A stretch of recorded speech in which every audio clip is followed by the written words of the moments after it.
भाद्रपद कृष्ण पक्ष एकादशी की कथा।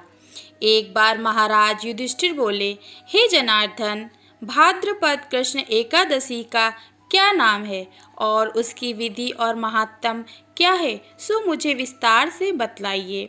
इस पर भगवान श्री कृष्ण ने कहा, हे युधिष्ठिर, समस्त पापों का नाश करने वाली इस एकादशी का नाम अजा एकादशी है।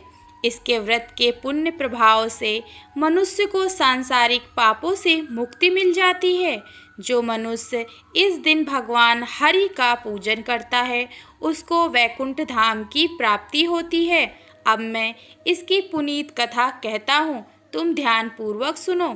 सतयुग में सूर्यवंश में हरिश्चंद्र नाम के एक सत्यवादी राजा राज्य करते थे।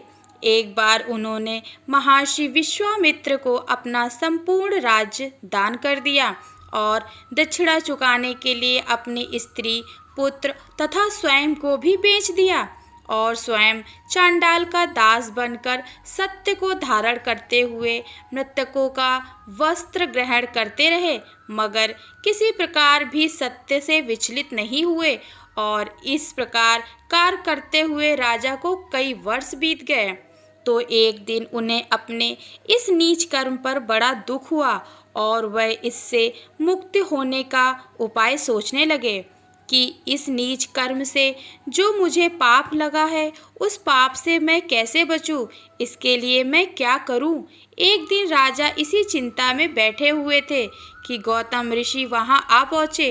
राजा ने उनको देखकर प्रणाम किया और अपनी दुख भरी कहानी सुनाई। राजा हरिश्चंद्र की यह बात सुनकर गौतम ऋषि ने कहा कि राजा, अब से 7 दिन बाद भाद्रपद कृष्ण पक्ष की अजा नाम की एकादशी आएगी। तुम विधि पूर्वक उसका व्रत और पूजन करना। इस व्रत के पुण्य के प्रभाव से तुम्हारे समस्त पाप नष्ट हो जाएंगे। इतना कहकर गौतम ऋषि वहां से चले गए।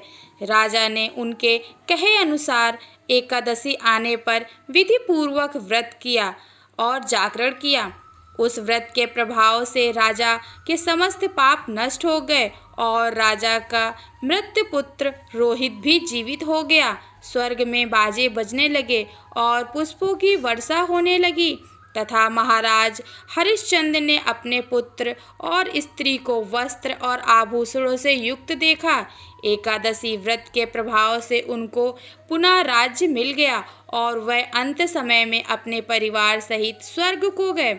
यह सब अजा एकादशी के प्रभाव से ही हुआ।